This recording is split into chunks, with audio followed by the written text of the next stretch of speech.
Hey guys, welcome back to my channel. I hope you guys are doing well and you had fun for your Diwali festivals. So today I'll be sharing with you an interesting garlic bread recipe which is gluten free also. So let's get started. So in a bowl I have taken yeast and then I've added a little bit of water. So I'm using the total quantity of water that is mentioned in the recipe, and first I've added a little bit from that for the yeast. I've even added 1/4 tablespoon of sugar, kept it aside till the yeast blooms. Once the yeast blooms, I'm going to add the psyllium husk.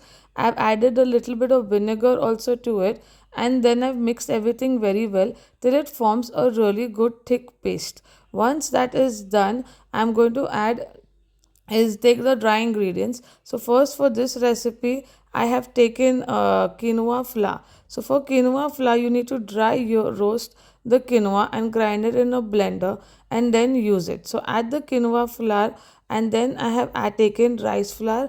You can take potato starch or arrowroot powder. All add all those ingredients, keep mixing it really well, add water little by little till it becomes a batter like consistency. So gluten free breads, you're not going to get a bread like consistency, you're going to get a cake batter like consistency. So keep mixing it really well, and once it becomes the batter consistency form. Now for the garlic flavor I have used garlic butter. I've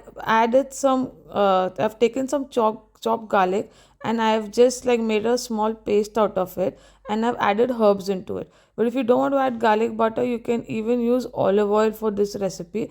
I just prefer garlic butter so that it gives me extra garlic taste. Mix everything really well, and then I put in a bread tin. Once I put in a bread tin, I'm going to proof it for about an hour till it becomes double in size. And yes, I've added a little bit of herbs on top. You can even drizzle more olive oil if you like. So you can see it's become double in size. Once that is done, you bake it in the oven at 180 degrees. It took me 30 minutes. So just make sure that your toothpick comes out clean for this. And once I always cool my breads overnight, and then you can see I have sliced it. So I hope you like this recipe. Also follow for more on our Instagram page, and don't forget to like, share and subscribe to our channel.